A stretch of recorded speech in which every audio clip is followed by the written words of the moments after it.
नाज़रीन किराम, अस्सलाम वालेकुम वरहमतुल्लाहि वबरकातुहू। उम्मीद करता हूँ कि आप सभी हज़रात बखैर व आफ़ियत होंगे और अल्लाह ताला से दुआ गो भी हूँ कि अल्लाह ताला आपको बखैर व आफ़ियत रखे। और देखिए, हमने ये सिलसिला जो शुरू किया हुआ है क़ुर्ब क़यामत का और इमाम महदी के ज़ुहूर का, तो इमाम महदी के ताल्लुक़ से मैंने आपको उनकी अलामात, उनकी निशानियाँ, उनका नाम, उनका नसब और इमाम महदी की क़यादत में लड़ी जाने वाली जंगे, उनका मैंने तफसीली तज़किरा आपके सामने कर दिया है। इमाम महदी के ही दौर की एक कड़ी है दज्जाल, और इस उम्मत के लिए सबसे बड़ा फितना दज्जाल है। उसका तज़किरा करने से पहले पिछली जो वीडियो थी और उसमें जो हमने एक हदीस बयान की थी, वो हदीस ये थी कि खौफनाक जंग होगी और उस खौफनाक जंग के आखिर में यानी 3 दिन तक मुजाहिदीन शहीद होंगे। चौथे दिन जो मुजाहिदीन आएंगे वो जंग को फतह कर लेंगे, लेकिन वो इतनी खौफनाक जंग होगी कि उसमें बहुत ज़्यादा लोग मारे जाएंगे, बहुत ज़्यादा लोग शहीद होंगे, हत्ता के लाशों के अंबार लगे होंगे। इतनी दूर तक लाशें फैली पड़ी होंगी कि एक परिंदा उनके ऊपर से गुजरेगा और जब नीचे आकर देखेगा उसे लाशों के ऊपर उतरना पड़ेगा, फिर वो उड़ेगा और उड़ते उड़ते उड़ते इतनी दूर जाएगा, लेकिन आखिरकार उसे लाशों के ऊपर ही गिरना पड़ेगा। अब लगा लें कितनी ज़्यादा तबाही होगी उस जंग के अंदर। हदीस के अल्फाज ये हैं कि आखिरी दिन दुनिया के अंदर ऐसी जंग नहीं लड़ी गई होगी और ऐसी जंग नहीं देखी गई होगी, इतनी खौफनाक जंग होगी। तो इसमें 2 बातें हैं, या तो मरने वालों की जो इतनी ज्यादा तादाद होगी उसकी कसरत की तरफ इशारा है। हदीस पाक में आता है कि ऐसी जंग दुनिया में कभी नहीं हुई होगी और ऐसी जंग दुनिया ने कभी नहीं देखी होगी। तो 2 बातें हैं, या तो उसमें ऐसे जदीद किस्म के न्यूक्लियर वेपन्स, न्यूक्लियर हथियार का इस्तेमाल किया गया होगा जो आज से पहले नहीं इस्तेमाल किए गए होंगे, या फिर मरने वालों की इतनी ज्यादा कसरत की तरफ इस हदीस के अंदर इशारा है। उस हदीस के आखिर में 2 बातें और हैं कि इस जंग के इख्तिताम पर 2 बातें मुसलमान सुनेंगे। एक और मजीद खौफनाक जंग के बारे में सुनेंगे और इसी तरीके से यह भी सुनेंगे कि दज्जाल निकल आया है। तो अब ये देखिए, लेकिन मुस्लिम शरीफ की एक रिवायत में यह है कि, और दीगर रिवायत भी मौजूद है कि दज्जाल का जो खुरूज होगा वो फतह कुस्तुनतुनिया के बाद होगा, फतह कुस्तुनतुनिया के बाद होगा। और यहां पर इस जंग के फौरन बाद दज्जाल के निकलने का मामला सामने आ रहा है कि एक खौफनाक जंग की खबर मुसलमान सुनेंगे और दज्जाल के खुरूज के बारे में सुनेंगे। तो इसमें तत्वीक ये है कि ये जो खौफनाक जंग के बारे में सुनेंगे वो खौफनाक जंग वो होगी, मजीद घमसान की जंग वो होगी जो कुस्तुनतुनिया के लिए लड़ी जाएगी, और उसके बाद कुस्तुनतुनिया फतह होगा और फिर दज्जाल निकलेगा। तो इसमें यह तत्वीक हो सकती है। अच्छा जी, इस हदीस में यह जिक्र है कि जब दज्जाल के खुरूज की और दज्जाल के ज़ुहूर की लोग खबर सुनेंगे तो जो कुछ माले गनीमत वगैरह उनके पास होगा तो उसको फेंक देंगे। नुआइम इब्ने हम्माद की जो किताब है अल फितन, उसके अंदर एक रिवायत है अब्दुल्ला इब्ने मसऊद रज़ियल्लाहु ताला अन्हु, उस रिवायत के रावी हैं जिसमें यह ताकीद है कि नबी करीम सल्लल्लाहु अलैहि वसल्लम ने इरशाद फरमाया कि जो तुम में से उस वक्त वहां मौजूद हो तो अपने पास से कुछ भी ना फेंके। यानी हदीस में यह है कि लोग दज्जाल की खबर एकदम से सुनकर जो भी माले गनीमत उन्होंने इकट्ठा किया होगा सबको फेंक देंगे। लेकिन अल्लाह के नबी सल्लल्लाहु अलैहि वसल्लम देखिए 1400 साल पहले उम्मत की फिक्र कर रहे हैं और उम्मत को ये बता रहे हैं कि उस वक्त वहां जो मुजाहिदीन होंगे, जो मुसलमान होंगे, उनको जो माले गनीमत मिला है, दज्जाल की खबर सुनकर वो उस माले गनीमत को ना फेंके, इसलिए कि उसके बाद वाली जंगों में ये साजो सामान जो माले गनीमत के तौर पर तुम्हें मिला है काम में आने वाला है।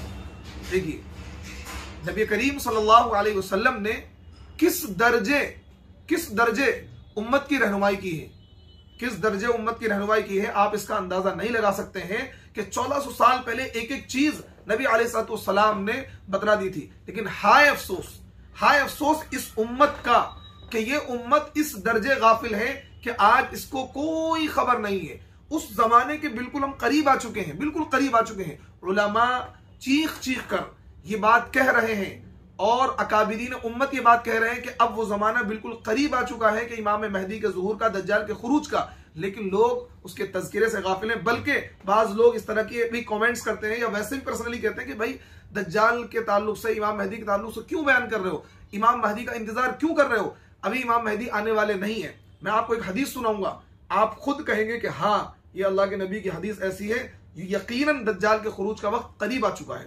लेकिन मैं आपको यह भी कहना चाहूंगा, ये बात तो उन लोगों की दुरुस्त है कि इमाम मेहदी के इंतजार में हाथ पे हाथ धर के ना बैठे। इमाम मेहदी का इंतजार में बाज लोग ये भाई इमाम मेहदी आके ही सब कुछ करेंगे, इमाम मेहदी आके, भाई हम भी तो कुछ करें, हम भी तो अपनी बिसात के मुताबिक, अपनी ताकत के मुताबिक जद्दोजहद करें जुल्म के खात्मे के लिए और जहां मजलूम है उनकी मदद के लिए। क्योंकि जब दुनिया जुल्म और जबर से भर जाएगी और दुनिया के अंदर जुल्म अपनी इंतहा को पहुंच जाएगा, उस वक्त इमाम महदी का ज़हूर होगा। और हम ये देख रहे हैं कि फिलिस्तीन की सरजमीन पर, मुल्क शाम की सरजमीन पर जुल्म अपनी इंतहा को पहुंचा हुआ है। मुल्क शाम के अंदर वहां के सुन्नी मुसलमानों को बशारुल असद की फौजों ने और आपके अमेरिका के इत्तेहादी फौजों ने तहस नहस किया, मुसलमानों को कत्ल किया। सद्दाम हुसैन के खात्मे के बाद इराक के अंदर सुन्नी मुसलमानों का बहुत ज्यादा कत्ल किया गया, 8 लाख सुन्नी मुसलमान ज़िबह किए गए। तो ये सारे हालात यानी जुल्म अपनी इंतहा को पहुंचा हुआ है। तो इस बात से पता लगता है कि इमाम महदी के ज़ुहूर का वक्त करीब आ चुका है, क्योंकि इमाम महदी आकर इस दुनिया को अदल से, इंसाफ से भर देंगे, दुनिया से जुल्म का खात्मा कर देंगे। देखिए अब एक हदीस मैं आपको सुनाता हूं दज्जाल के ताल्लुक से, क्योंकि अब दज्जाल का सिलसिला मुझे शुरू करना है और दज्जाल के ताल्लुक से दज्जाल के खुरूज की अलामात, दज्जाल का हुलिया, दज्जाल के दौर में किस तरह की जंगें होंगी और दज्जाल के पास किस तरह की कुव्वतें होंगी, दज्जाल का मुकाबला हम लोग किस तरीके से कर सकते हैं, दज्जाल कहां से जाहिर होगा, कौन लोग उसका साथ देंगे, यहूदियों का दज्जाल के बारे में क्या अकीदा है और किस शहर से दज्जाल निकलेगा, कहां पर कत्ल होगा, किस तरीके से कत्ल होगा, वो तमाम तर तफसीलात जो नबी अलैहिस्सलाम ने अपनी इस उम्मत को बताई हैं वो मैं आपके सामने पेश करूंगा। लेकिन सबसे पहले एक हदीस में पेश करता हूं। अल्लाह के नबी सल्लल्लाहु अलैहि वसल्लम ने इरशाद फरमाया, ला यखरुजु दज्जालु हत्ता यज़हल अन्नासु अन ज़िक्री व हत्ता ततरुकल अइम्मतु ज़िक्रहु अलल मनाबिर। कुर्बान जाऊं अपनी नबी की अजमत पर कि नबी अलैहिस्सलाम ने 1400 साल पहले अपनी उम्मत को दज्जाल के फितने से आगाह किया और ये बात भी बता दी कि दज्जाल कब निकलेगा और कौन सी ऐसी अलामत जब जाहिर हो जाए तो तुम दज्जाल का इंतजार करना और ये समझ जाना कि दज्जाल के खुरूज का वक्त करीब आ चुका है। आज लोग कहते हैं भाई दज्जाल अभी नहीं आने वाला है और दज्जाल का तस्करा क्यों कर रहे हैं, इसका तस्करा करने से कोई फायदा नहीं। आप जरा सुनिए सहाबा के बारे में। नबी अलैहिस्सलाम दज्जाल का तस्करा किया करते थे और सहाबाए किराम जैसी मुकद्दस जमाअत दज्जाल का तस्करा सुनकर रोती थी, दज्जाल का तस्करा सुनकर वो खौफजदा हो जाते थे और इस अंदाज से नबी अलैहिस्सलाम दज्जाल का तस्करा करते थे। हदीस के अंदर मौजूद है कि सहाबा को यह लगता था कहीं एक जो खजूर के बागात मदीने के अंदर हैं, इन्हीं बागों में दज्जाल छुपा हुआ है, इन्हीं झाड़ियों में दज्जाल छुपा हुआ है, बस अब निकला, जब निकला तब निकला। यानी इस अंदाज से नबी अलैहिस्सलाम दज्जाल का तस्करा किया करते थे कि सहाबा कहते हैं हमें महसूस ये होता था कि ऐसा नबी अलैहिस्सलाम के अंदाज़े बयां से कि दज्जाल बस यहीं कहीं खजूर के बाग में और झाड़ियों में छुपा हुआ, अब निकला, जब निकला तब निकला। सहाबाए किराम दज्जाल का तस्करा सुन के रोते थे, बिलबिलाते थे, बच्चों की तरह रोते थे, बहुत खौफजदा होते थे। सहाबा फिक्रमंद रहते थे कि दज्जाल जाहिर होगा तो हम क्या करेंगे। हज़रत आयशा खौफजदा रहती थी।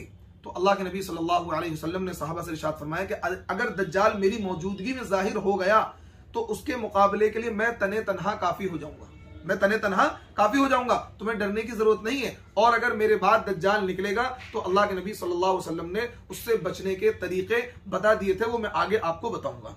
अब यहां पर एक सवाल ही पैदा होता है कि दज्जाल का तज़किरा सुनकर सहाबा क्यों रोते थे, सहाबा क्यों खौफजदा होते थे। क्या सहाबा मौत से डरते थे? क्या दज्जाल की जंग से डरते थे?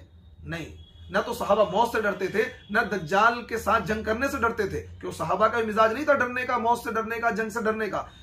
मुहद्दिसीन ये लिखते हैं कि सहाबा इसलिए डरते थे कि दज्जाल के पास ऐसी शोबदेबाजियां होंगी, ऐसी जादूगरी होंगी, वो हकीकत, क्योंकि दज्जाल के माना है हकीकत को ढांप लेना, दज्जाल ये मुबालगे का सीगा है, बहुत ज्यादा दजल और फरेब, हकीकत को ढांप लिया जाएगा दज्जाल के दौर में और झूठ को सच बनाकर पेश किया जाएगा, दज्जाल एक फितना होगा लेकिन वो अपने आप को एक नजात दहिंदा बनाकर पेश करेगा, लोगों के लिए एक मसीहा बनकर आएगा। और इस तरह की शोबदेबाजियां होंगी, मुर्दे को जिंदा करना, बारिश का बरसाना और खजानों का निकाल देना, बंजर जमीन को आबाद कर देना, वहां खेती उगा देना, इस तरह की शोबदेबाजियां उसके सामने होंगी। तो लोग उसकी इन शोबदेबाजियों को देखकर उसके फितने में मुब्तला होकर उसको खुदा समझ बैठेंगे। तो इसलिए सहाबा अपने ईमान की फिक्र की वजह से कि कभी ऐसा ना हो कि दज्जाल की चालबाजियों में, शोबदेबाजियों में हम लोग आ जाएं और दज्जाल हमारे ईमान को खराब कर बैठे। इस डर की वजह से सहाबा बड़े फिक्रमंद रहते थे, रोते थे। तो देखिए, और नबी अलैहिस्सलाम ने उम्मत के लिए बिल्कुल वाज़ेह तरीके से खोल खोल कर एक चीज बयान कर दी है, खोल खोल कर एक चीज बयान कर दी कि दज्जाल का नक्शा ऐसा होगा, दज्जाल की अलामत ये होगी, दज्जाल का हुलिया ये होगा, दज्जाल का जमाना ये होगा। सारी चीज नबी अलैहिस्सलाम ने वाज़ेह कर दी है। और एक बात यहां पर मैं ये भी वाज़ेह कर दूं कि दज्जाल किसी सिस्टम और निजाम का नाम नहीं है। डॉक्टर इसरार साहब से ये चूक हुई है। डॉक्टर इसरार साहब ने अब एक बाकायदा नजरिया पेश किया कि दज्जाल एक सिस्टम है, अमेरिका ही दज्जाल है। ये दज्जाल जो ये एक सिस्टम है, ये जो निजाम अमेरिका ने पूरी दुनिया में नाफिज किया हुआ है, यही निजाम दज्जाल है। हालांकि ऐसा नहीं है, दज्जाल किसी सिस्टम का नाम नहीं है, दज्जाल किसी जमाने का नाम नहीं है, दज्जाल किसी निजाम का नाम नहीं है। दज्जाल एक शख्स मुअय्यन होगा, एक इंसान होगा, यानी आधा इंसान आधा जिन्नात, इस तरह का वो इंसान होगा। यानी उसको जिन्नाती ताकतें दी गई होंगी, जिस तरीके से हम लोग हैं इसी तरीके से दज्जाल होगा। और बाकायदा तौर पर वो शख्स मुअय्यन है, उसकी अलामतें अल्लाह के नबी ने कि उसका बाल ऐसे होंगे, उसकी आंखें ऐसी होंगी, उसका हुलिया ऐसा होगा, उसका रंग ऐसा होगा, वो कहां से निकलेगा, किस जगह से खुरूज करेगा, कहां पर हुकूमत करेगा। तो सारी अलामतें यानी इतनी वाज़ेह अहादीस मौजूद हैं। और फिर एक सहाबी जो है तमीम दारी रज़ी अल्लाह तआला अन्हु, जो मुस्लिम शरीफ के अंदर रिवायत है फातिमा बिन्त कैस की, उस रिवायत के अंदर उन सहाबी की मुलाकात साबित है दज्जाल से। उन्होंने दज्जाल से मुलाकात की थी, जिसका तज़किरा अल्लाह के नबी ने किया और उसकी तस्दीक करी, उसको भी मैं आगे बयान करूंगा। तो ये बात याद रखें, दज्जाल एक शख्स मुअय्यन है, एक बाकायदा इंसान होगा और वो लोगों में फितने बर्पा करेगा। लोगों के सामने सबसे पहले वो नबूवत का दावा करेगा, फिर वो खुदाई का दावा करेगा और लोग उसे खुदा भी समझ बैठेंगे, नबी भी समझ बैठेंगे। उसका तज़किरा तफसीलवार इंशाअल्लाह हम अगली वीडियोस में करने वाले हैं। जिस तरीके से अभी तक आप हमसे जुड़े हुए हैं, इसी तरीके से जुड़े रहिए, हमारी वीडियोस देखते रहिए और इस नेकी के काम को, इन वीडियोस को आगे बढ़ाइए, लोगों तक पहुंचाइए, ताकि लोग इस फितने से आगाह हो सके और सदका जारिया में आपका भी हिस्सा हो जाए और आपके लिए ये सदका जारिया आखिरत में काम आए। अस्सलाम वालेकुम व रहमतुल्लाहि व बरकातुहू।